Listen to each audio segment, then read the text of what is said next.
Hey, Kevin, how many beers did you have tonight? 6 or 7? How does this beer taste? 6, 7.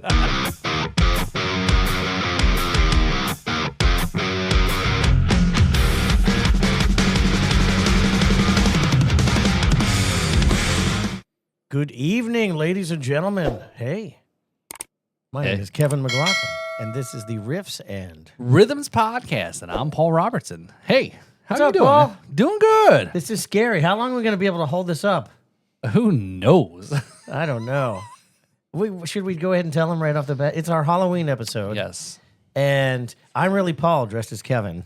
And I'm really Kevin, dressed as Paul. How is my Kevin McLaughlin impression? Is it good? Yeah, it's okay. Okay. Suddenly have the urge to play guitar. I don't know why. Yeah. But you really want to play drums. That's really where it's, you know deep down in your heart, it's about the rhythm. Well, if I'm going to pretend to be Kevin, I have to say that no. So, yeah, we've got a lot going on here. It's like, man, Halloween's right around the corner, and obviously we're in our costumes here as the, we go to the, what's that store there? Spirit Halloween. Spencer's. You get them right off the shelf there. You can buy your own Kevin McLaughlin costume at the Spirit Halloween. So we got to make that meme. Yes, right? we do. Yes. We do. Yes, Yeah. yes. But you know what? This year, Home Depot has turned out to be quite the supplier of Halloween stuff. Really? Yeah, they got a whole section where they normally have the toolboxes. They took all the toolboxes out and they got all of the like the 10-foot tall skeletons and the things that jump up and costumes and everything. Man, that Home Depot you must have been in is definitely a little behind the time because the Lowe's I was in last week was already have Christmas stuff out there. Oh man, We always advance to the next one. It's like, geez, can we have our first event first and so forth? no respect for the turkey No, bird. No. We also need to make the Rum Paul costume. Yes, the Rum Paul costume Well, anyway, with the complimentary we'll talk about white that. wig. Yeah, the shirt, the picture that you guys did of me, or I'm sure when I hear Brad doesn't want to admit that he got outed. But Brad had, I do have that costume. Is that the one with all the crazy stripes? The 70s? I don't know. Anyway, but. It's an awesome shirt. We're going to come out with it, Okay. but we have to create some demand first. It's going to fly off the shelves. Oh, I'm demanding it. I'm demanding Oh, it. there we go. There we go. So this time of the year, I made a little trip up to North Florida, saw my, and saw my mom, and see how she's doing, helping some things around the house. I did make a stop somewhere though. So I did make a stop at Copper Bottom. Our good friends at Copper Bottom there make great Florida rum. Actually, the owner or the head distiller, he was on the show Master Distillers on TLC or whatever channel it is. He won, right? And they make more than just rum, but they have got other things. They're big into Jeep Beach Week and things like that. So I stopped in there and stocked up on some of the things, and they were our very first Drums and Rum guest. So very cool, great family, great people, super awesome. Again, if you ever, I think they started doing some live music there too. So again, something maybe down the road. At You Copper connect. Bottom? Copper Bottom. It's just right there, Holly Hill, Mason, the bridge, Seabreeze, yeah. and all that. Yeah. So I was on the mainland side. yeah, on the mainland side, yeah. So they do have a thing coming up here, like for an event where you can, for $1,200 or something like that. They go through a little distilling course. You distill your own product, and you have your own small barrels, and they'll bottle. It yields like 25, 50, bottles itself. So it's talking about that. It was pretty cool. I was like, oh, maybe we got to have to do our own kind of thing. That'd be kind of cool. Like Riffs and Rhythms whiskey rum. McLaughlin whiskey or something like that. I don't know. Yeah, there you go. You never know. Well, anyway, so the whole Call it R&R. we could, yeah, for sure, yeah, because I've actually talked to him way back, a few years ago about. I was like, hey, if I wanted to have an ego and have my own rum, how do I do this? And he goes, well, there's different ways. You can either co-brand, and labeling. It's the whole thing about all the regulations. But I tell you all that because I was in Daytona. I was in the area, North Florida, Central Florida, and I made a stop at Buc-ee's. Is that your first time at a Buc-ee's? No, it was not my first time. Okay.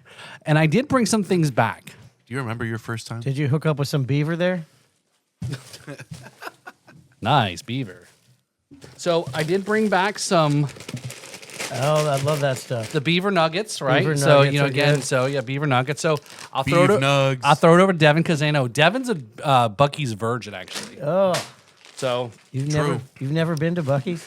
Nope. no, Seen the wall of jerky? Yeah, we talked about this. I want to see the jerky wall. and this came from the wall. Yeah, the wall of jerky. So we may keep this on our side of the table actually. Yeah, So we'll let you try That's a some prop later. now. So what's that? That's a prop now. That's a prop, yes. So in the meantime, too, is that's just wait, there's Beaver more. jerky. So I saw this and I was like, all right, this is a great shirt for Kevin here. So I picked you up this shirt here, right? Oh, jeez. So come on, you're gonna wear this shirt there. It's all guitar stuff. So wait, you. should So I he wear brought to you it? a costume. Should I- You be dressed as a Bucky's fan. Yeah, there you go. Oh, there you there go. you go. So I bought myself a shirt. I guess is that what it is? I'd say. Yeah, that's it. But Oh, I yeah. also bought Oh, this Devin. is all I their also bought episode- Devin. I also bought Devin locations. his very own Bucky's hoodie, Oh, Oh, shit. a Bucky's hoodie. so he can retire his nasty ass tie dye purple hole in the front shirt there. So Hey, hold up. what? That shirt. I should have bought you the Bucky's costume, the full costume. That hoodie got sewed, so the pocket doesn't have a hole in it anymore. Oh, so you're frustrated now? But also, how are you going to say that when I'm not even wearing it today? But you're off camera. I can picture whatever people want to see. So Well, thank you, man. That's awesome. Thank you very much. Yes. That's awesome. It is awesome.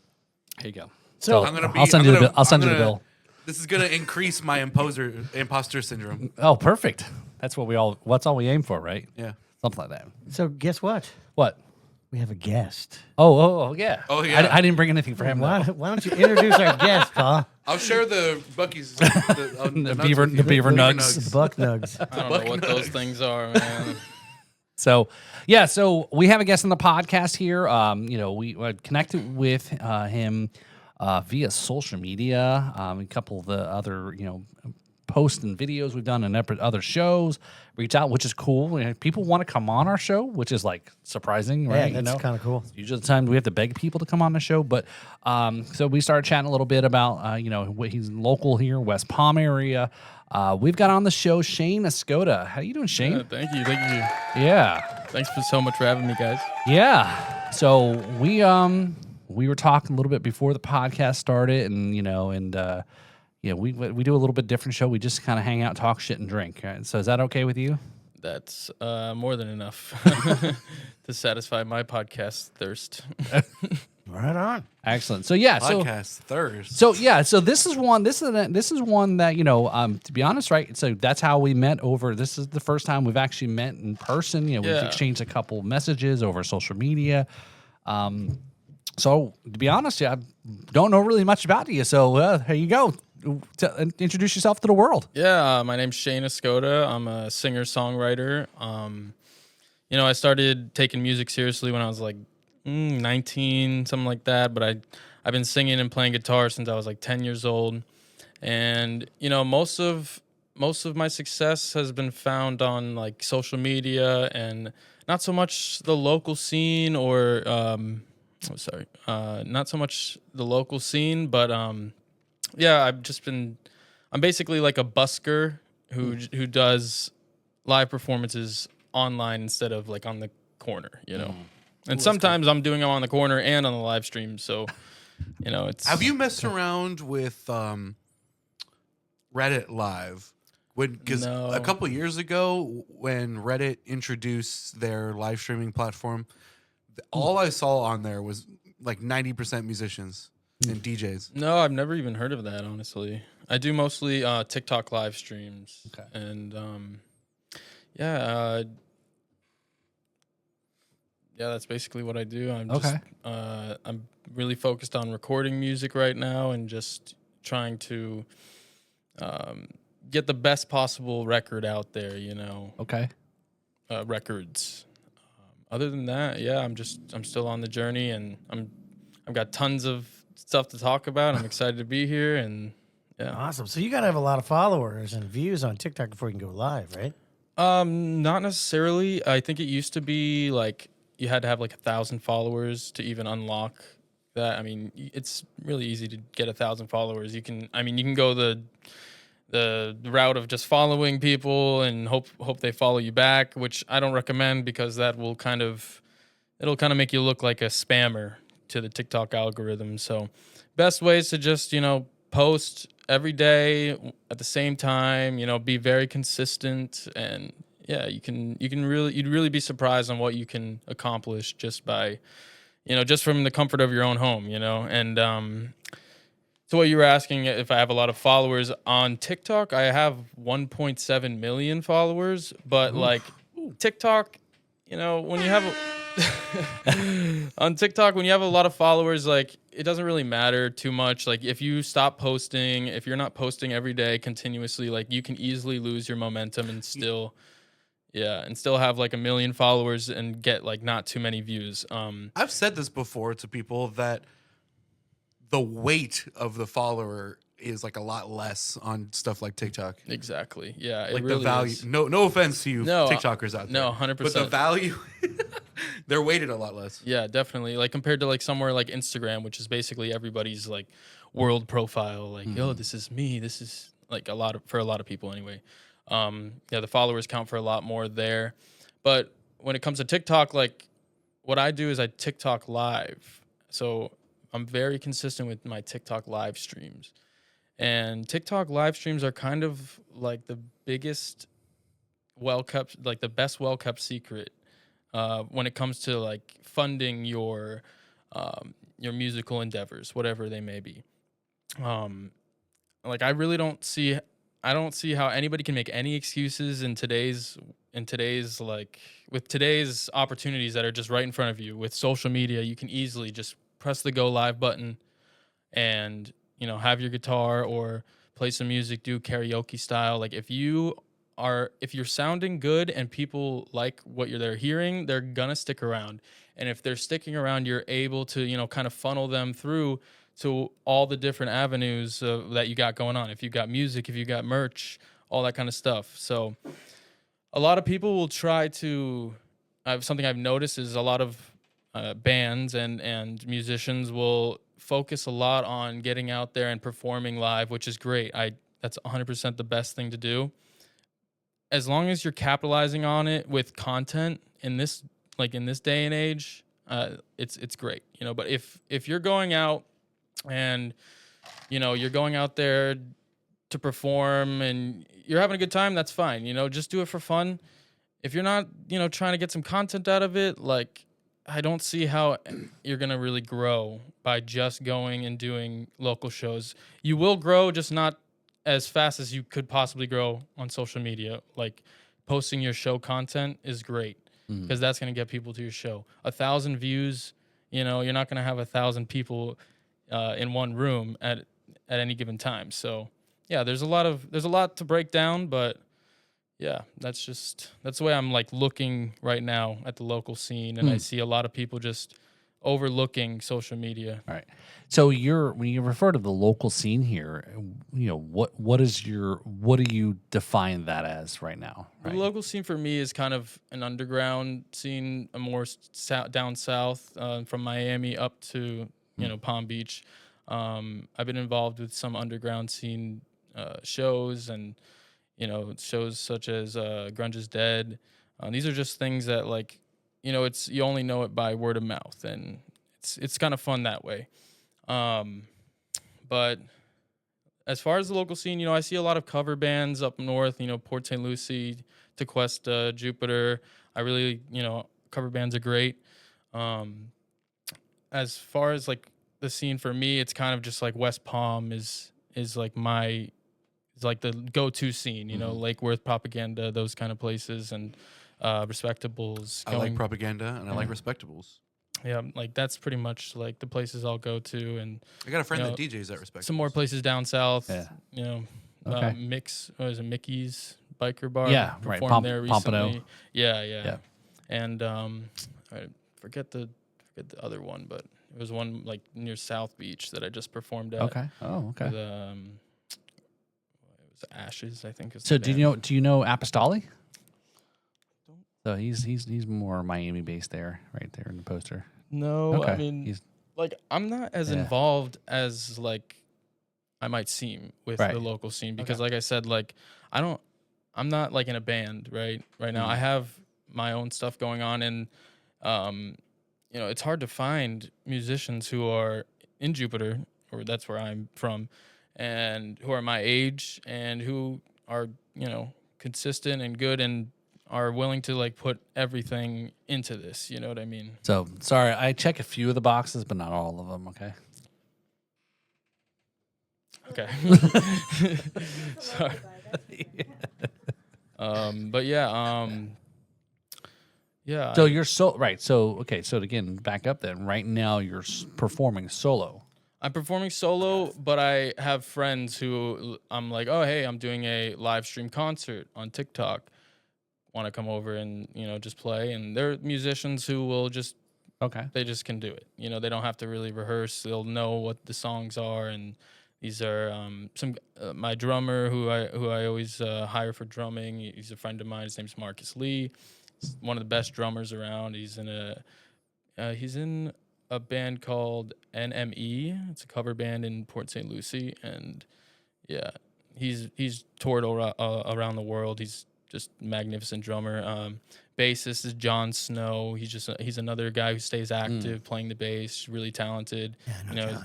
Yeah, you do. Does he get a break? Does he get a break from watching the wall? He plays with he's lefty's bass Yep. player. As Thank well. you. Thank Yeah. you. Oh, Yeah. he's what? Oh, okay. He plays Lefty. with Super lefty. talented. Okay. Super talented. All right. What's the And keyboard and synth. We have Patrick Fazio, and my guitarist, my lead guitarist is Ben Panitz, and so we're not like a band per se. They're more like a backing band, Okay. and we work together on tracks and studio musicians Okay. as well, and we just hang out sometimes. Cool. Yeah, but I would totally start a band if I found a couple of guys who were ready to put it all and put it all on the line and go all in on it, because So- that's where I'm at. So it's interesting, and I want to throw this to you, to you, Kevin. Is what you're describing there, right? Is you're it's really you're the drive, the nucleus, etc. Right? And you have certain people that have a band versus, again, very similar to you, where you have mostly the same characters in your realm of what you do and perform, but it is your band, and you, as you've always said, they like you as much as they pay you, or something like that. They love me just as much as I pay them to. Right. Yeah. So Right. But that's not where I wanted to be. I was always the band guy. Was always put together bands, but sooner or later somebody decided to do something stupid and ruin everything. And I couldn't have that anymore. I'm too short for this earth to go through that over and over again. Right. So I just went for the band leader role. And I mean, it's hard to keep a band together. It's hard to keep everybody on the same page. I might be on the page where, hey, I'm ready to go and sleep on someone's couch and tour and have 5 people in the crowd and just kill it, just like get all the content out of it and just let's see what happens, and a lot of people would be like, well, I'm in 2 other bands. I got I can practice, 3 weeks from now on Tuesday the 21st. And I'm like I need to be, if I'm in a band, it's got to be every day. Yeah. It's got to be at least 4 times a week, and everybody's got to be pulling the same amount of work. Otherwise, it's just, a solo project that's pretending to be a band. So yeah, and I have the guys I just mentioned. I haven't had, they're super easygoing with that kind of stuff. Just they know what to expect. I know what to expect. They get paid for helping out in the studio and putting some of their flair onto it as well, because obviously they're very talented musicians. But at the end of the day, they're helping bring my vision to life, and Okay. I couldn't appreciate them more for like letting me have creative control. Yeah, it's Awesome. it's always I found interesting was for me growing up was always I until I moved south, and even for most people that as you get older you don't open up yourself to new music or new genres or styles or whatever. And it wasn't until I've talked about this numerous times, so I won't get into super details. But I went to Nashville quite a few years ago, and just I was always a rock guy. So to the point, say it's always band, right? And then when I went to Nashville, it's like, oh, there's the songwriters up front and this band behind them that are phenomenal musicians, and they've probably been playing with that. Rascal Flatts is an example. They've been playing with them for 20 years, but nobody knows who they are, right? And it was more of that sense of saying band versus musician. You know, musician first, band second, right? Because if you're a good musician, you know, the band will follow. You know, the band thing will happen, right? So afterwards. So it was just, again, different genres for me, the kind of that exposure to. So, Right. But yeah, I hear what you're saying, right? Again, growing up in 80s rock and, you know, Motley Crue and all these bands and everything else, you know, everyone's a band, Right. you know, and then you can find out and say, well, how's it in, you know, country music? It's like, no, it's a band, but it's a little having different. a band in country music is rare. Right. You know, bands like Florida Georgia Line. Like an equal share too, right? Because you're seen as a band, you know, photos and pictures. You're like, nobody sees the drummer and the bass player and the, you know, the lap steel player and all that stuff, right? It's, you know, they're, you know. Yeah, I think for a while bands, you know, I feel like after like early 2000s rock music, a lot of electronic music took over, rap took over for a very long time. Recently we're starting to see more of a shift. I'm seeing a lot more bands being formed by kids these days, and it's really cool to see like live music coming back. I know that whole country wave that just hit us. You know, I think that country is rock. You know, it's rock and roll at its core, and I think that might have, you know, influence some more people to start bands, you know, younger people and people who are into country, people who are into, you know, grunge and early 2000s rock. Like that kind of style is really making a comeback, you know. Yeah, it's good to see the bands coming back. Yeah. So what is your style? My style, you Yeah, know, how would you define that stuff? see, like a lot of people are influenced by like one or two of their favorite bands. You know, I never really followed bands like that. I kind of was like, that's my favorite song by that band, and that song's influencing me. You know, Motley Crue, you know, Kickstart My Heart, that kind of stuff, like Nirvana, like Nameless Endless, those kind of songs that, you know, just stuck out to me and influenced me. And it's not necessarily the band that I was following, and you know, it's obviously there's some bands that everybody's just like, you know, Nirvana, you know, Pearl Jam, those kind of bands that everybody's following. But yeah, I just never really like stuck with one band. I've kind of jumped around genre to genre, and just whatever stuck with me, I kind of just kept it in my brain. I'm like, you know what, that's a really cool. That's just, I don't know, it's stuck in my head, and I like it. You know, it's not going to be like that for every song and every artist, but. I just don't really follow them. I like the song. I give them their credit and go make a song also, you know. Your Motley Crue short that you posted really made me laugh. Yeah. They, you know, they had something going. And I think I actually went to a Motley Crue show in 2024. I kind of have some kind of like connection to them where I'm able to get some, you know, tickets. So I was able to get some tickets and front row, and it was with Def Leppard playing. Are you Nikki Sixx's son that he doesn't know about? Is that what you're trying to say without saying? I'm his bastard son. Yeah, that's it. No, yes. But no, yeah, I was able to get some tickets and saw Def Leppard and Motley Crue front row. I think this was like 22, and it was great. Motley Crue killed it. I don't know if everybody was actually playing their instruments, but hey, it was good. It was great. Def Leppard, insane. Yeah. Def Leppard was just blew me out of the fucking blew me literally. But yeah, they're good. I think there was a point in time where they came back and you know, not everybody was ready for that. And just they made that Dirt movie, and then they they were like trying to capitalize off that. Right. And do like a tour, and I don't think everybody was on the same page. I don't know too much, you know, I don't know anything about what they had going on, but just an outside perspective. Right. Okay. So yeah, he was talking about a reel that I made where in the reel I'm transported to a concert in 2015, a Motley Crue concert, and I'm all excited to be there, and and the song just started, and I'm like, yeah. And it sounds like, you know, garbage. And right, yeah. extremely talented people. You know, Well, you definitely just- get in front row tickets after that. Yeah, no. Third row at best. Sorry to ruin it for you. No, but yeah, No, but that's a good. It's an interesting point, right? And I'm going to ask you here in a second, Kevin, about this.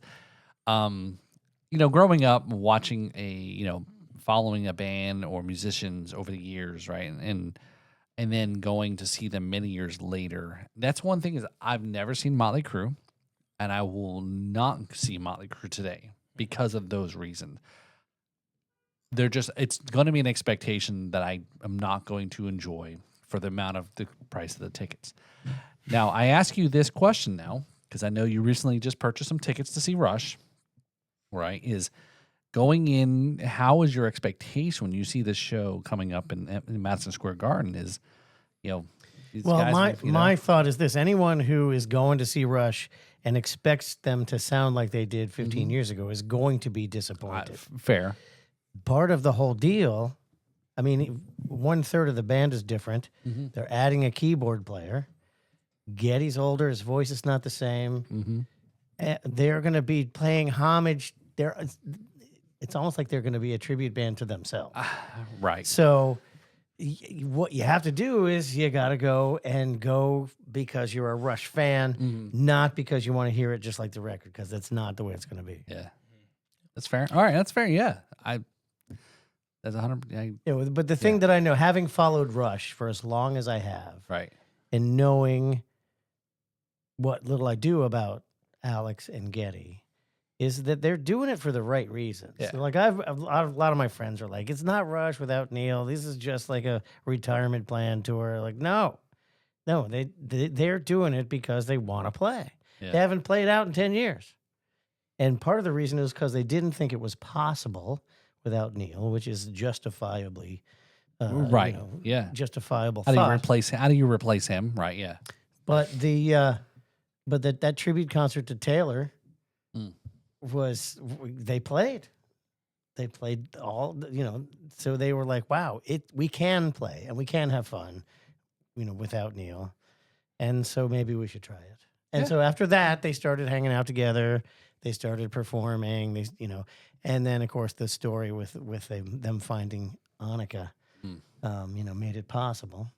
So yeah, it's not going to be like the record from, because ideally it would sound. My favorite album of theirs is Moving Pictures. For me, that's the apex of Rush's music, and then Exit Stage Left afterwards. Those are my two favorite albums. All of their albums are great. None of the stuff that they're doing now is going to sound like that because they're giving the drummer license to do different things. I don't know how familiar you are with they Rush. making new music? They're not making any new music that anybody knows about anyway. Right. But they're giving the new drummer some license to do her own thing, which is good. And I'm going in with an open mind, looking forward to what it's going to sound like, knowing it's not going to be exactly like it was. No, and that's fair. I mean, there's going to be certain. It's unfortunate because there's going to be a lot of us, probably more so drummers, that are going to be super critical of that. Oh, you're kidding? which And is- what? No doubt, one of the hardest drum gigs on the planet. But if she ever loses her place in the song, there'll be like 2,500 air drummers telling her exactly what to do. Yeah. So, but yeah, so back to the the Motley Crue or other bands you play, and we were talking about this a couple weeks ago with Maximum Friction, was seeing Pantera here in the amphitheater in West Palm, and even you can tell that they play a step down, right? It's a little bit more, and they can't hit some of those still high notes. I mean, I don't know. I agree with you. Is Def Leppard is they're still able to do certain things, and maybe that's just a type of music too, right? Is music from 40 years ago when you came out, you were never going to be able to continue that, right? So Yeah, some can and some can. Yeah, fair. You can tell how far inside of range a singer is when 40 years later he Did tries I- to hit it. I'm not sure if I saw that the Rolling Stones is actually coming back out on tour. I wouldn't be surprised. I thought I saw that. Sponsored by Hospice.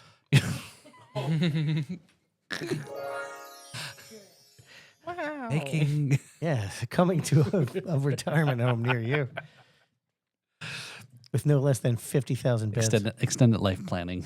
But yeah, I think you can see like a correlation between like the bands that were really, all about the partying, and you can see the repercussions years later. Right, They're not yeah. really performing anymore, and the ones that kind of stayed tight and stayed together, and you're seeing Yeah. them come back and try to make people happy again.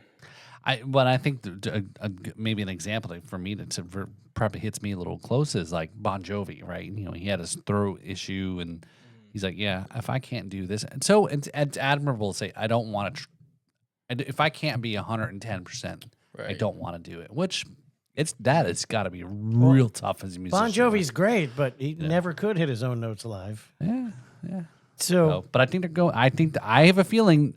I saw something today, and I think they may be announcing they may be going back out actually. So That'd be maybe he's cool. kind of got his thing It's together. like the Yeah. same deal with Steven Tyler. Oh, right, Steven Tyler, Wait, short hair, Steven Tyler. Is that was that So- was that did he real? cut his hair? I don't know. I mean, you guys know more. AI. Yeah, is it? Was it? Okay. I No, don't know. Steven Maybe. Tyler is an anomaly. Never know anymore. For someone to make the sounds that he does vocally and still be able to talk after all this time, he's You know- actually been the study of like medical science is trying to find out the secret to Steven Tyler's vocal longevity, and I don't know if they can.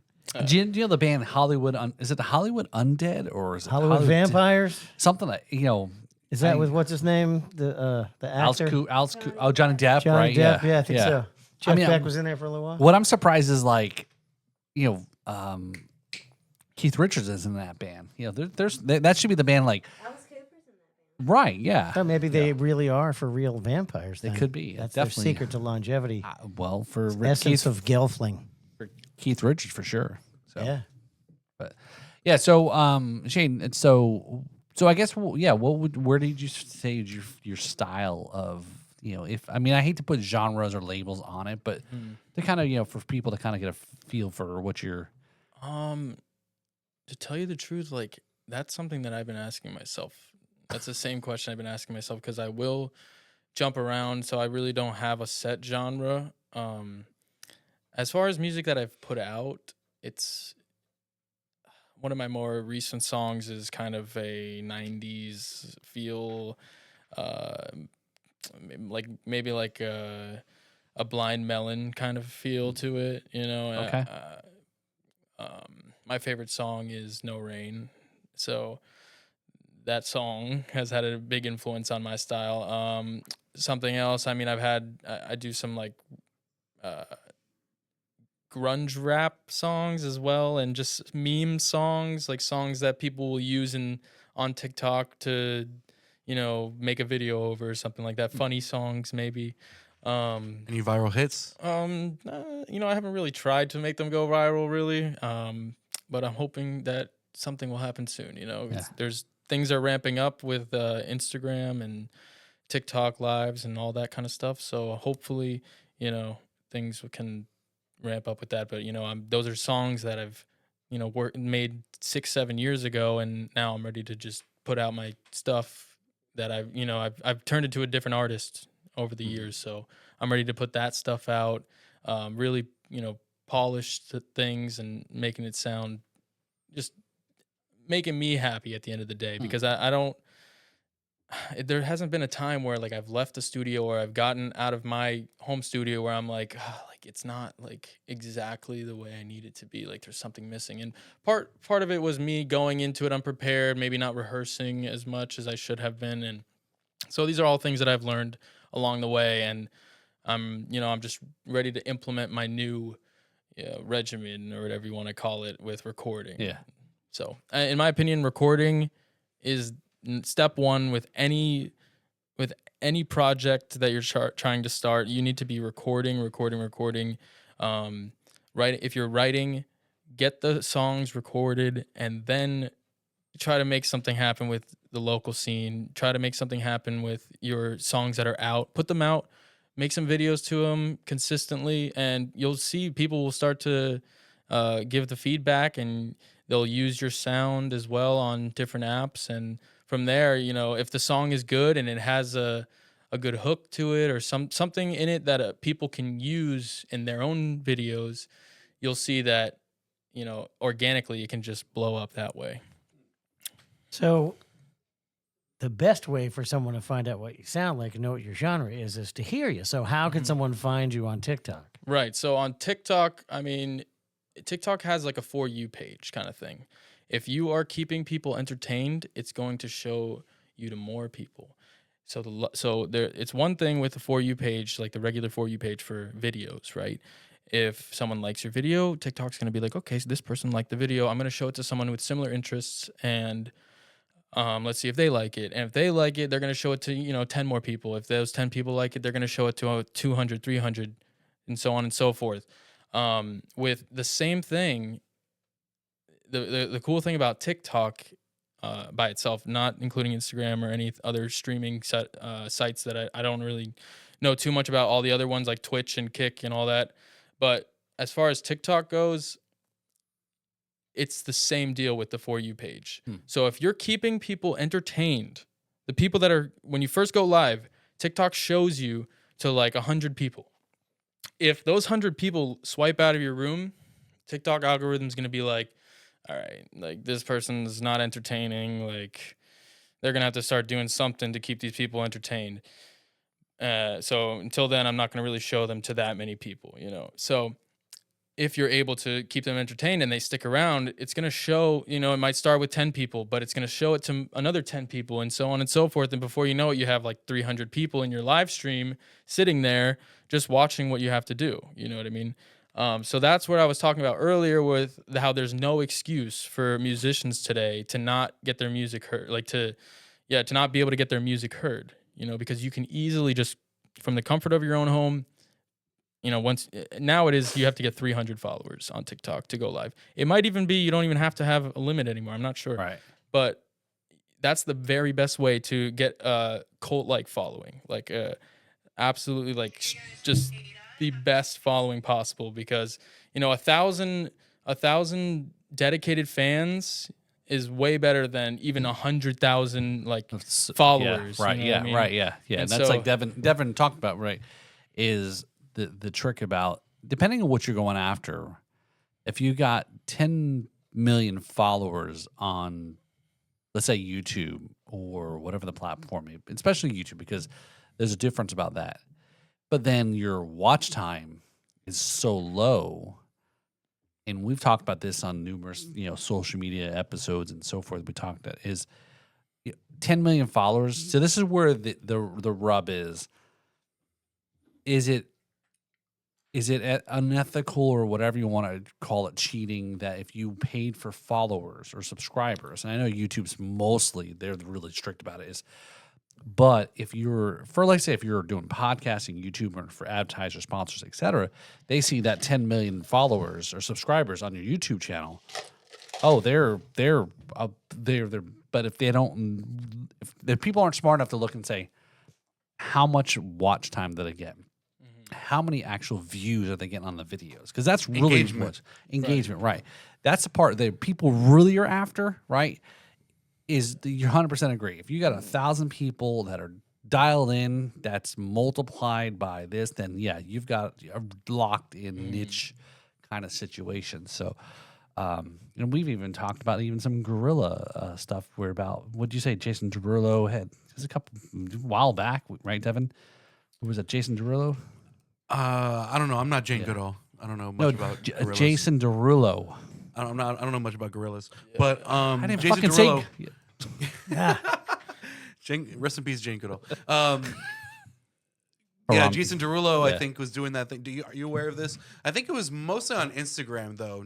I don't know if it was TikTok, but he was doing this thing to promote his music, but it was just done in a really lazy way, where basically he would just take other people's videos. I have seen that. Steal them or duet them or whatever it's called, and then repost them, sometimes with a reaction of his own, but he would reuse the reactions, and he would just put his music as the I track. have seen that. I have seen that, and honestly, I think it's actually really smart, because he's taking viral videos, and most of these people who are making these videos are happy that Jason Derulo is posting their video. Aside from that, I think he should be tagging them also with their videos, but like that is a really good way for people who are just starting and just recording. Like if they just recorded and they got a song that they think is a hit song, like the best way, thank you so much. The best way, like not the best way, but a very good way is that method of just posting viral content with your song in the background because people are listening. And a lot of people have gone viral that way for sure. And do I do it? I don't do it. How do you pull down a video so you can duet it? Or do you do it inside TikTok? So yeah, I mean TikTok. Okay, boomer. Well, you can must learn download these videos on TikTok. You can download videos, but it gives you that watermark, right? But there's third-party apps where you can take it and copy and paste it into there, and it'll give you the video with no watermark. So then you can repost that, put your green screen if you want to put use it as a green screen, put your head in it and just be reacting, or don't even post anything, or don't even be in the video. Just have a page dedicated to viral videos with your song in the background, completely separate from your like personal page. And people do this. I think it's I agree with you that it's a clever way to game the algorithm and get your stuff seen by more. But what I think is crummy when someone like Jason Derulo does it, does he really need he really doesn't need that. Yeah, at that point he's getting lazy and he's like paying someone to clip farm basically. Exactly. And That's they're my just problem clipping, with it. and he's like, I don't know how much he makes on music these days on streams. He has the money for traditional marketing. Right, and So- he's making a lot on views too, just on TikTok, on Right. Instagram. Like you'd be surprised on how much you can make. So off just this is what we views. need to do, Devin. And I think it's the best way to do it is along the lines of what you were describing, where someone does it.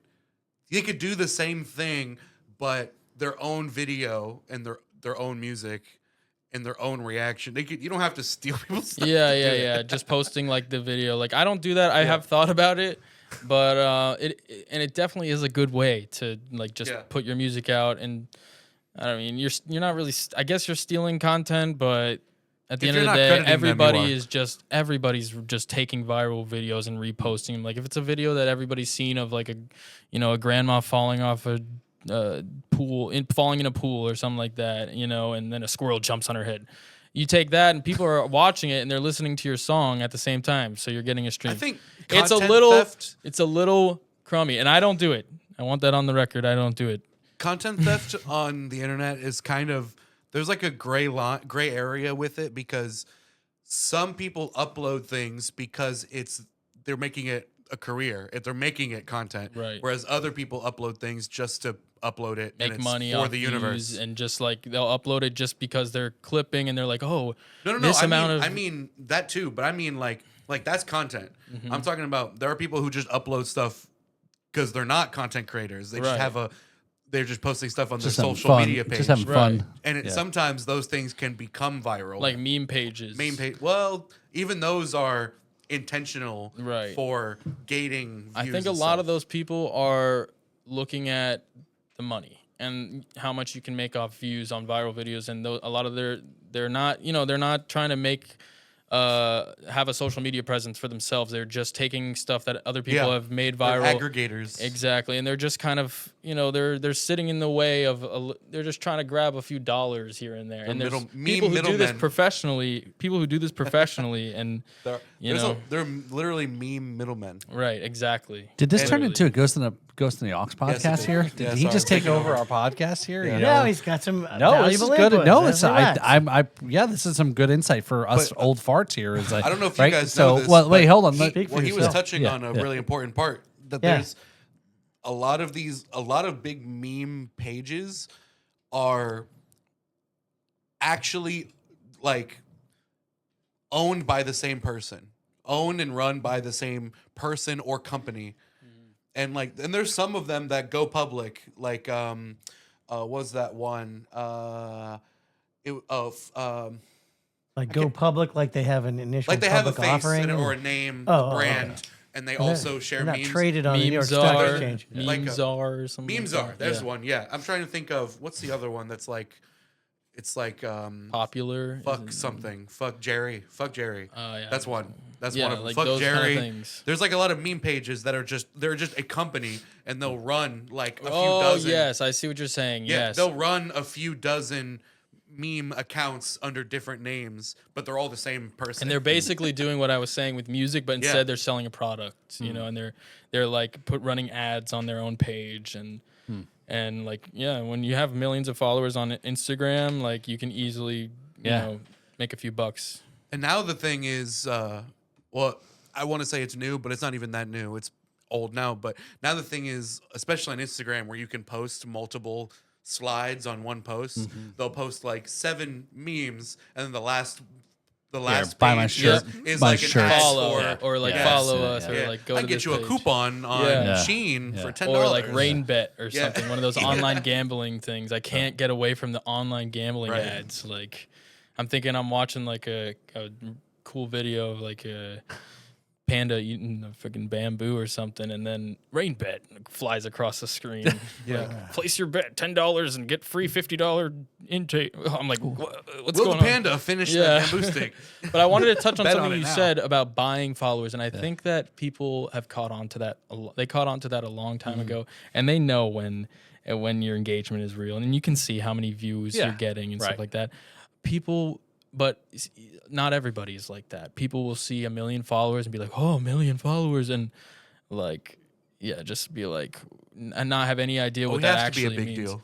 With TikTok, if you stop, with any social media, if you get to 1 million followers on Instagram, TikTok, YouTube, anything, and then you just stop posting for a year or like even like a few months, like you can kiss all of your engagement goodbye, and it's gonna be like twice as hard. It's like when you're in high school and you fail a class and you're trying to get your GPA back up. It's like that. You can either keep it how it is, but if you fail a class, now you're screwed, man. You need to.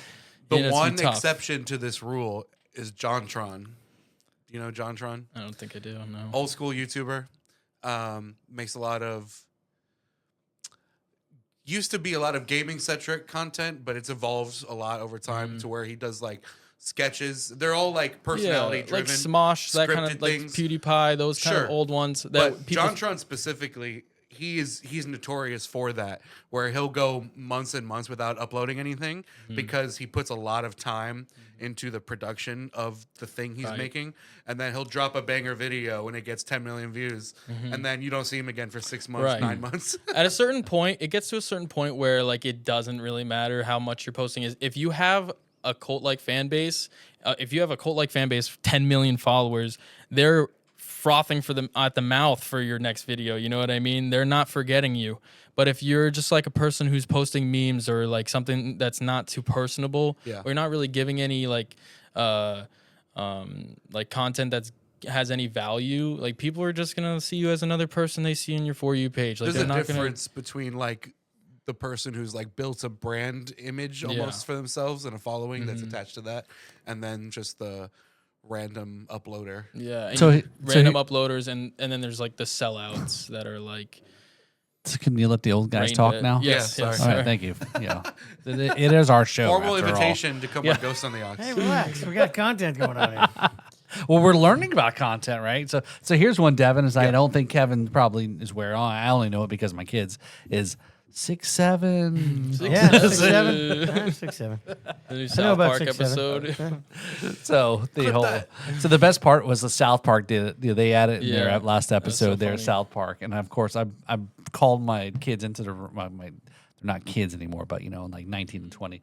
I called them into the room. I was like, "Hey, check this out." They started watching the intro of the South Park episode recently, and they were so pissed that I brought them into the room to watch this whole riff about the intro. Like, oh my god! That's because everybody knows that. Yeah, when the meme goes mainstream, then it's over. Yeah, it's over. It's over. Party's over. Well, now. hey, even when I make a video and I post it about a 6'7" video, it's the like party's the old, definitely over. definitely over. It's like the guy who shit in the pool, and they're like, "All right, time to get out." And it's like Like, That doesn't happen in my pool. Well, Where do you yeah. swim? We have to clean up before adult Yeah, swim. Are these adults that are pooping in the pool these days? Yeah, Hey, that's a when you Twix- get that's to a Twix certain bar, point, man. Come on, man. Sometimes it happens. Yeah, no doubt. This is great. No, this is great conversation, right, Shane? Is because obviously what you and Devin are talking about is there's a whole aspect is that do musicians shy away from this extra new medium and what you got to do today to kind of get some traction, get some viral, get your name out there, get your music out there, and so forth. It isn't just about playing gigs. and grinding so forth if you're trying to promote your own stuff. But this is the new medium now, right? And how do you harness it, and what are the right things? And it's Yeah, the definitely- music yeah. industry is a huge state of flux. It's changing in just exactly the way that you said.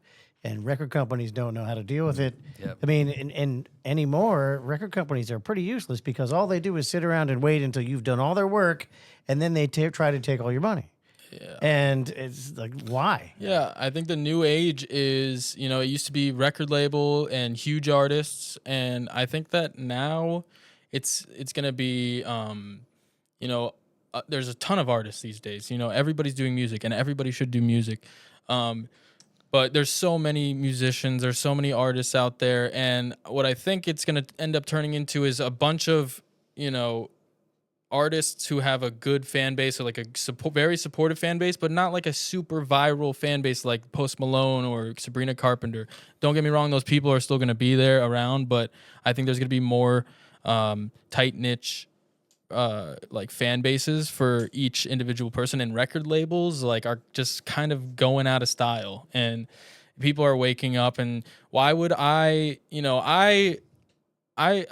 done so much with putting out so little music, and like I've accomplished so much just off social media with zero like record label or anything like that, anybody pushing my stuff.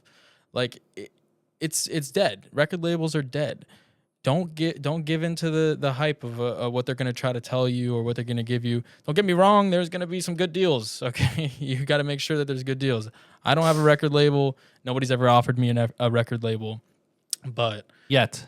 maybe, yes. But I truly believe that it's better to just be an independent artist and, build your following yourself on Instagram, TikTok, Facebook, YouTube, all that kind of stuff. You're gonna see a lot. You're gonna obviously be able to keep all your royalties, and that's honestly the best part, because you can be someone like me who's not really mainstream viral or anything like that, like crazy, but I'm still pretty much making with like in like money terms, like making what someone with a record label would make just off like busking online and doing like different avenues that, just to be able to fund the music career and do it full time. That was my entire goal. And because I've done it, I've worked, at places where, it was complete shit. I worked at Dunkin' Donuts, worked at McDonald's, and just working at those kind of places, gave me time to write. I was writing songs on the back of receipts. But after that, like, I was just like, what can I do to like be able to focus on music fully and not have to be like, all right, now I have to go to work. I'm going to go to Dunkin' Donuts and no, so, just doing some research, I was able to see that you can make donations like off of live streams and stuff like that. So I'm like, well, I'm already a musician. I'm already a singer. I'm already going out to the corner and singing, and, people are throwing a couple bucks in here, and maybe I can take this online. And so that's when I started doing TikTok live streams. This was like 2020, 2019 during COVID. So everybody's on their phone. And I'm one of the only live streamers on TikTok at this point. There's maybe maybe 10,000 live streamers. At that time, there was still millions of people on TikTok. But at that point, I saw an opportunity to just, show my music, play my music, and play live, because there was a need for it at that point, and people were bored in their houses and stuff like that. And I never asked for a dime from these people. I never said, hey, donate to me. Hey, here's a tip bucket. Here, you can go here, do this. People just did it, and I'm grateful for it. And I still to this day, I've never begged for anything or asked people to send me money or anything like that. And yeah, I've just, I've been able to live comfortably just off music, and not at the same time not be in the face like the world eye, and be like, I can still have a normal life. Don't get me wrong, I'm trying to get more traction and get my face out there, but I'm chilling right now. Like I'm living like my life. I'm able to have a normal life. You're comfortable with what you're doing and how you're bringing income in, and that's totally totally fine, That's right? cool. You're able to do all that. So I think And I think anybody can do that. Just sorry to cut you off, but anyone can do that. And Right. so when I see people like making excuses or like, oh, my videos aren't getting any views, like, dude, get on a live streaming service and perform. Yeah. You might not get any views the first day. You might not get any views the second day or the first week, but keep at it. Right. Take And your you're shirt gonna off. see. Exact. Oh yeah, that might help. That might help. Invest in a kiddie pool. But if you have confidence in yourself, if you know that you know you sound good like live, and you're seeing a positive response, I don't see why anybody wouldn't do that. If you're, Yeah, no, it's the internet has opened up.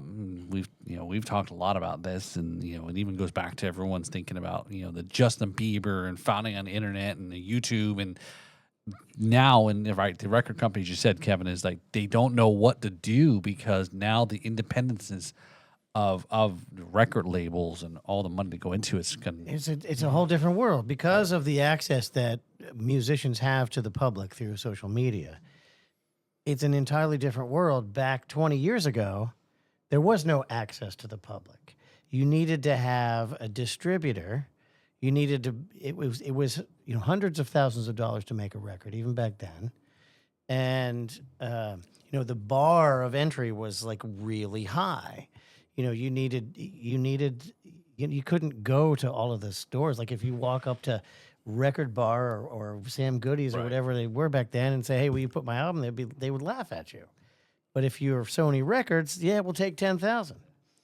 So now, when you've got direct access to the people, the record companies have no idea how to deal with that other than to sit back and wait till someone's done all the work for them and then go with that. Right. And I think it's a double-edged sword because like you said, the entry level back then the bar was a lot higher, and now anybody can put their music out, and that's great. Everybody should do that. But I think that sometimes it can, overshadow people who, like the next greatest musician who just does not have a knack for social media at all, and their whole thing is their music, and their music is beautiful, but it's never going to be heard. So that's what I'm like a little upset about with the whole thing. But but that's always existed though. Right. That has right. always existed. But before social media, okay, people would go and they would go to the streets and here's my album, here's this. Yeah, right. I have a show this weekend. Come out and bring all your friends. They're Your friends hustling. are going to start. Right, yeah. It starts with word of mouth, and then now a record label is hearing something, and there's something in it for the record label. So now they're going to take you and put you in Madison Square Garden to open for Ozzy Osbourne. That way, unfortunately, is just not. It's just not like it still occurs. Don't get me wrong, but it's just. We can't undo the internet and the things that it's. You kind of just have to adapt. You can't just be like, "Oh, this is the way I was gonna do it." Well, and on this topic, there's an observation I want all of you guys' take on. I feel like I agree with you. There's much less excuse now for people to be hustling out there to get their stuff seen online. But I think a lot of particularly in like the more underground scene, there's a sentiment of people being afraid to do that because they don't want to be seen or lumped in as a content creator first. Right. They want to be seen as musician, and then content is like a secondary thing, or they just don't want to accidentally but you know what? Gears, the music industry started calling musicians content creator before the internet got big. Like if you are a signed artist on a record label, your official title is content creator. And that was before that term got really well known for social media content. Well, if you think about it, it's really the delivery system of the content has changed so much. Like before, we had MTV putting out music videos, and you had to film your music video, put it in, hope it gets on MTV. There was no like YouTube, there was 15 years ago or so, but before before that, it was you had to go and play shows, and like I said before, but everything's changing. The delivery system is changing. Before, like I said, MTV, music videos. Now it's just like short form content clips of the music video that you have, and you're funneling people from the clips to your music video, which it's like a whole different thing now. It's Yeah, no Isn't it question. kind of crazy that YouTube's been around for 20 that's years now? wild. Yeah. 20 years. Almost older than you. Mm, Almost. I don't know about that. Maybe Mike Farrow. Oh, Yeah. Mike, look, I mentioned your name. I know you're going to be happy about that when you listen to this episode. Speaking of, He did. He actually did. He did actually reach out to me about that. He goes. Oh, I was listening to the last episode, and you mentioned my name. I feel like I'm famous, or because I got mentioned, but you never mentioned the fact that he got like Simplex 10, allergies from all the pictures he was sending us. That he got like allergies. Since we've got all that, yes, being the official podcast of the Treasure Coast Blues Society. that's correct. Yes, I feel obligated to announce the fact that we've got some fundraiser shows coming up to support our local acts who won the local blues challenge. Mm-hmm. And so those acts, of course, are Apostoli Floyd and his band, and Mike Farrow as a solo artist. So I've got some of the dates already done up. The final one is going to be 12/28 at Terra Firmata, and both of those guys. I'm going to kind of go backwards here. On the 21st of December, we've got Mike Farrow at Hop Life. The 5th of December, we've got Mike Farrow at Shark Shack Suites. Oh. The 7th of November, we've got Mike Farrow at Friday Fest. And then the 11th, coming up soon, we've got the monthly jam is going to be Apostolic Floyd hosting, and that's going to be their first fundraiser. Oh. We've got more coming up to be announced. But the whole fundraiser thing is because these two acts are going to Memphis, Tennessee to represent the Treasure Coast in the International Blues Challenge, which is basically like the world playoffs of the best unsigned blues bands on the planet. So we're going to be supporting them in their endeavor to get that done. Yeah. So, check those dates out. Go to the Treasure Coast Blues Society, tcblues.org, I believe. Yeah, tcblues.org. You can get all of that stuff and show up. Help these guys get to the international stage in Memphis. Yeah. I think I was telling you earlier I talked to Mike today and we were chatting a little bit about. He was asking me about Memphis, the trip and things. And he's got to do this, Airbnb and travel and tickets and things. I said, look, dude, it was a great event. You go in there, take it all in.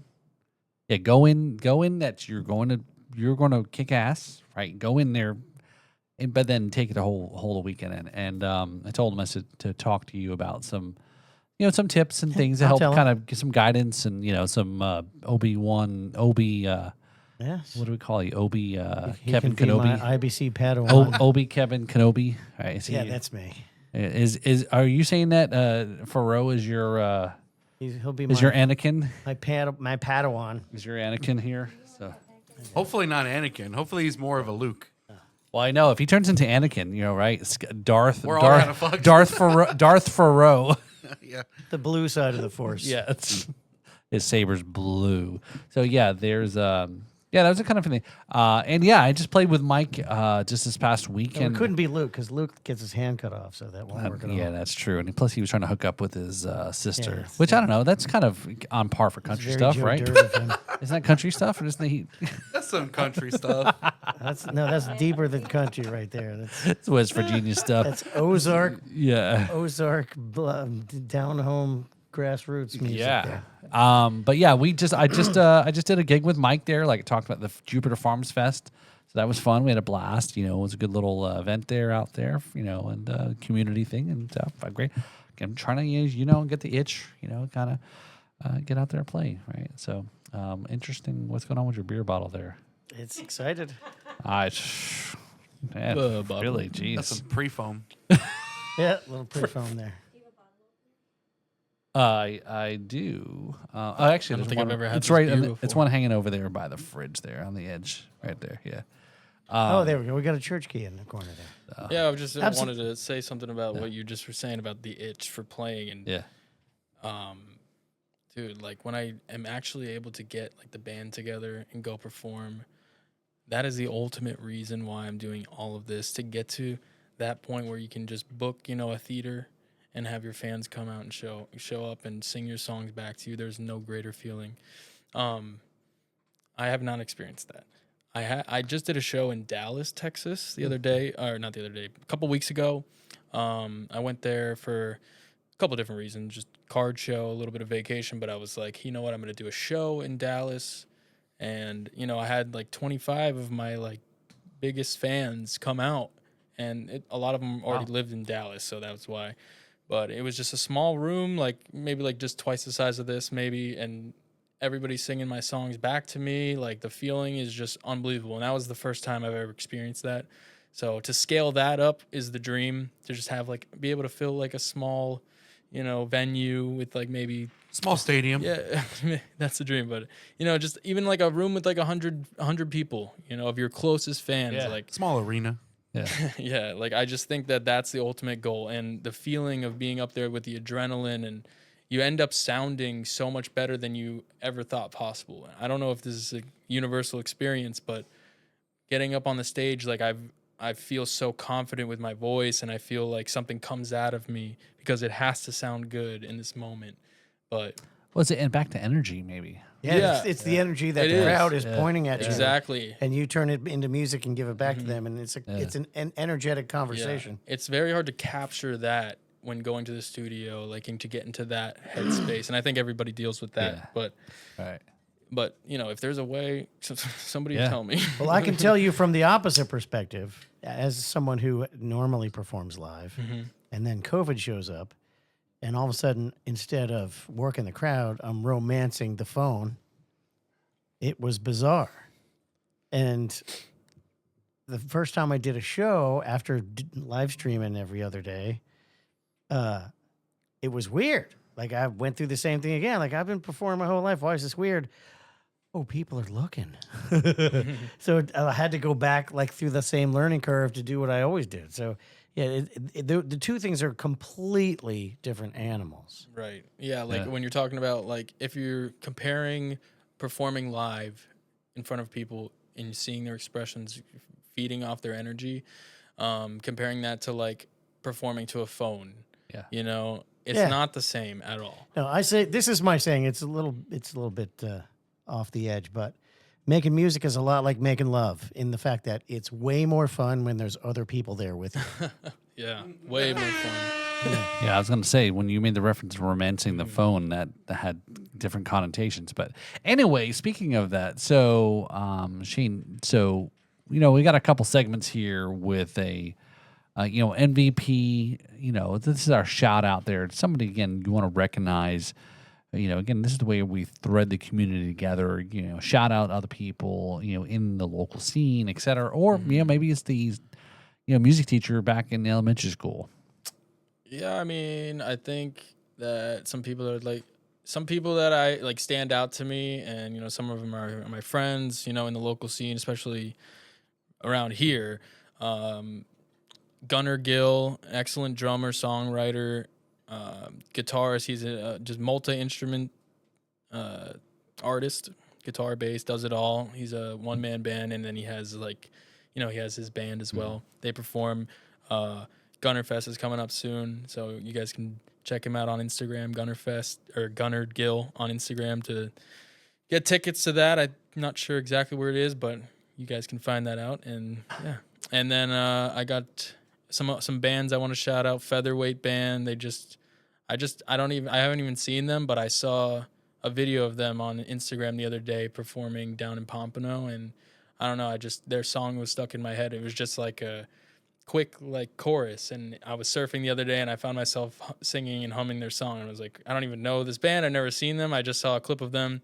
Nova Brute is they're a heavy metal band that's started up, and they've had some success on social media recently, and they've been doing some bigger shows. And yeah, like just these are all people that I see that are fully 100% doing this. They're not half-assing it, and that I respect. Like, any of these people would fly to Europe and do a show if they like, or pile into a van and Yeah. sleep on couches. They're gonna be doing that, and that's what I respect the most. And they're out there trying to just perform and at the same time just have a good time, and just enjoy the art, enjoy music, and because that's what it's really all about. Yeah, for sure. No, that's yeah. I think there's a lot of people don't realize there's a lot of musicians, bands in this area in South Florida that there's times you even seen in, like here in Jupiter Double Roads. I'm like, who are these guys? I've never heard of them before, but sometimes they're finding some other rough diamond in the rough kind of thing. So, yeah. So you were talking a little bit about that trip to Dallas there. So do you have any other kind of crazy gigs, road stories? The time that you set the whole building at Respectable's on fire, spitting 151 rum or something like that. Every show that Allegedly. every show that I've done has pretty much gone well. I've got a couple cool experiences. I mean, one was not a great experience where I actually had like a kind of a life-altering injury where I just not pulled, but I blew out like some. I just had a herniated disc, like just herniated a disc at a show before even starting to play. Like I was just bending down to pick up my guitar. And I had like really tight hamstrings my whole life and just bad hip rotation, and it was inevitable that this was coming. So it happened, and then I played the whole show. It was like a 2-hour show because at first it was Clematis by Night. Oh. And so I was playing acoustically first, just standing there like with this fresh injury, and I'm like and then at this time I was in a band with Gunnar Gill, who I just shouted out. And then we started doing the full electric, full band thing, but all of that was just like in pain like the whole time. And then after that, like it really put it made like everything super hard to do. And I had to do physical therapy and all that kind of stuff. Oh, wow. So it was like a year and a half or something, or like 2 years where it was just intense pain. I really didn't do anything too much about I didn't want to have surgery, obviously, and I know it's a common problem, but recently, the last few months, I've been really focusing on stretching my hamstrings, and that's helped out a lot. And so I'm not in too much pain now, and I'm able to do the things that make me happy: surfing, skateboarding, playing music. So yeah, I'm getting back on track. Lift with the legs. Yes. Yeah. And hire some flunky to move your shit for you, dude. Yeah. Yeah, that's always in the Get a roadie, man. But other than that, not so much shows. I have been like some of the information I can talk about. Some it's like kind of like personal with other people. So let's do this, right? So let's save it. Can you come back next week? Yeah. Why not? I'm local. Why All right, not? yeah, because you're in town here. So we talked about a lot of Before we stuff. close this down, I just Yeah. want to, if you want to say something to those people who, as musicians, would like to increase their social media reach, what would you say is the one thing that they should do first? First of all, I would stop trying to get people from your shows to go follow you on Instagram, and instead I would try to get the people from Instagram or TikTok to go to your shows. So really put a focus on being consistent with your posts. Okay, find what your niche is, like find out what you're going to post and stick with it every single day. Don't miss a day. Make sure that you're getting on live streaming and allocate the same time every day, whether it's 6 p.m. at night, you're going to go live for 3 hours or 2 hours and you're going to be performing. Consistency overall. Nothing is more important than consistency. You could be posting garbage, but if you're consistent, the algorithm on all of these platforms, which I hate that I'm even talking about algorithms, like when on a music podcast. It's our life now, man. It's so annoying. Like I really was born in the wrong era, I swear. Like I just want to be piling into a van, and just doing it the old style way, and it's not the same at all. It doesn't give you the same satisfaction as just like getting out there and performing locally, But yeah, to that, live streaming, consistently posting on all these platforms, recording your music. If you're a musician, record, and just keep on promoting your song. Even if you posting a song on Spotify, Apple Music, all that kind of stuff, it's gonna be, if you're using DistroKid, you can put it on TikTok like that. It'll go on TikTok, and you can use that sound. A lot of people will promote the sound for 2 weeks, whatever, and then make a new song, and then just stop promoting that one. Never stop promoting your song. Like it could be a 3-year-old song, but if it's good and it has potential, it's only gonna take one video for that song to blow up, and you might have made it 5 years ago.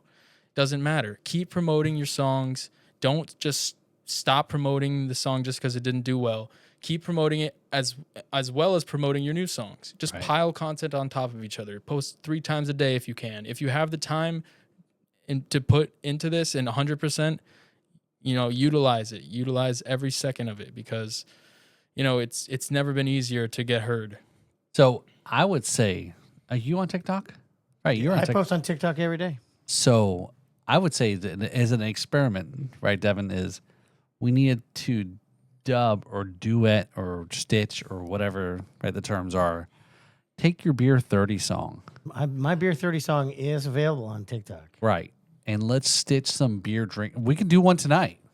Oh, we do some of gratuitous beer drinking. Exactly, and just totally run up the algorithm. That's a on great it. idea. So, or even finding other people beer drinking and just put your song on somebody else's beer drinking videos. You'll get on people's you'll get on the Degenerates For You page. So Shane, if you were take one of his videos, there you go. and put your song on.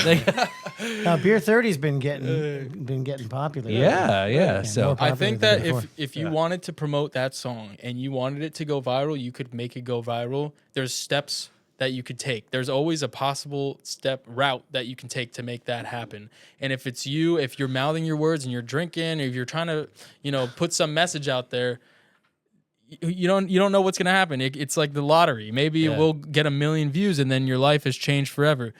Another thing is that you could post that video, right? And then you're thinking, oh, okay, I posted the video, but, it got 100 views. Oh, okay. No.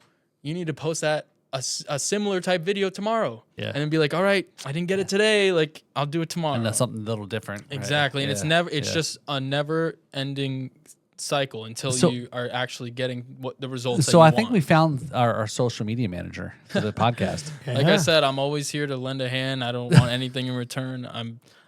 You got questions, I got answers. Oh, okay. Rock on. Well, then we can go. throw some Yes. questions at you next week. Next week, yeah. All right. So before we wrap up, though, is where can people check out your stuff? Right? You guys can check me out on all platforms. Shane Escoda, ShaneEscoda on all platforms. That's Spotify, Apple Music, Instagram, Facebook, YouTube, everything. Same tag, Shane Escoda.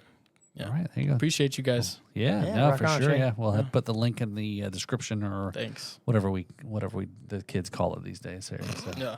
No, that's right. So this is right. So this is this great podcast again. I appreciate you, Shane. You reach out to us and hitting us up, and local musicians. That's what it's all about, is promoting things like that. I actually saw you guys on Maximum Frictions. It was on a bathroom wall, I think. Yeah, it was in a urinal. I was peeing. Yeah. For a good podcast all those call. For a pictures good of your- podcast call. All those pictures of your face have been posted. The in urinal. bullseye. Sometimes they have a bullseye. Kevin, I didn't know that you went into a new industry. You're in the urinal cakes now? Yeah. Yes, urinal cakes. Urinal cakes are us. Well, this makes sense for Put Beer your face 30. on a urinal Beer cake. 30, because you Hey, got those aren't breath mints. Yeah, and they smell like beer. Yeah. Oh god. Beer 30. So yes, it's a Tipsy Tiki has the best up on the wall there. When you go into that bathroom there, it's like the urinal that goes here back into the. Oh yeah, it's the beer recycler machine. Yeah. The perpetual motion. But Shane reached out to on the Instagrams, and so it was just cool. That's what we're about. It's like other guests connect with other guests, and it's all about the growing part, right? How do we all work together? And that's what our show has been about, is helping promote not only our own stuff but others as well too. So Yeah, Florida original music. Yep. And can I piggyback on this and add another piece of advice to people? This is basically, I'm surprised you didn't say this, because it's what you did literally, which is sometimes you just gotta reach out to people and just you Yeah. don't expect anything, but No. you just I'm reach sure out. we would have got Even- to that. Yeah. Huh? I'm sure we definitely would have got to that because that's Yeah. literally how I've. Well, I've- it's the thing that I was influenced really heavily from Nardwuar. oh yeah. Nardwuar Yeah, did yeah. a really good TED talk where he talks about this, Okay. where it's just you just got to ask, and look- sometimes crazy things you don't expect are reachable Ask become is the reachable. ancient method Yes. of getting answers, Yeah. and it will That's never And go out and of it's not style. like he needed this; he had a bigger following than we do. He just Yeah. wanted it. Yeah. No. Well, I was yeah. talking. You know, I was gonna start talking about this. Someone's calling me. I was gonna talk about it, and we'll talk about it next week more. But yeah, basically, there's opportunities everywhere. You know, there's bands always looking for openers, and I was like, Yeah. okay, I'm itching to perform. I'm This gonna reach podcast out. looking for guests. I'm gonna reach out, and I saw you guys on my For You page, and I'm like, Oh. I've never been on a podcast, and this is a music podcast, like it's local, and they're trying to do something. I feel like that's something that's like right up my avenue. I'm gonna go and hang perfect. out with these guys. We're gonna talk music. We're gonna talk social media, and maybe we can help each other in some way. And something beautiful will come out of it, whether it's beautiful music or a successful podcast or Dreams come true. exactly. The Nobody gets official anywhere alone. Beautiful Yeah, that's sound. right. Yeah. I'll right. say that. Yep. I'll end that on that. Yeah. that Definitely nobody takes gets a anywhere village alone. for everything. Exactly. Yeah, for sure. And I'm the idiot, right? There you go. From the horse's mouth. I didn't have to do it. Yeah, I beat you to the punch. There you go. So, well, Shane, thanks for reaching out. Definitely for Absolutely. sure. I appreciate Thank the you guys for having me. reaching out. We started chatting a little bit there, and more to come. So next week, got a whole lot more to talk about. I'm sure you got a lot of great things, a lot of great tips. You guys, have been talking about the social media aspect of how to kind of for musicians maybe to think a little different, right? You do have to chase some of those things, but some good stuff. Yeah, maybe we'll shoot question. Maybe we'll shoot some Beer 30 little We TikTokers could do some sort of Beer 30 reaction video. and dances too.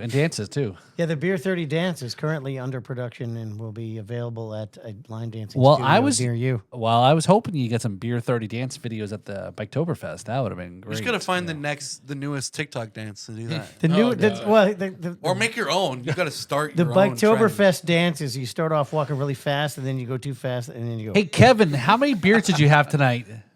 Oh. 6 or 7. Yeah, it's more like, how does this beer taste? 6, 7. All right, so let's wrap this sucker up, brother. I hope that does end up clipped on the For You page. Yeah, maybe it That- will. that scene, that if, part. if we get around to clipping it. Yeah. Oh, we're going to clip it? That's it. Clip it. Clip it, James. All right. So, what are we doing? Wrapping it up. Oh, see you later. Cheers. This has been the Riffs and Rhythms podcast. Good to meet you. We'll see you next week. Cheers.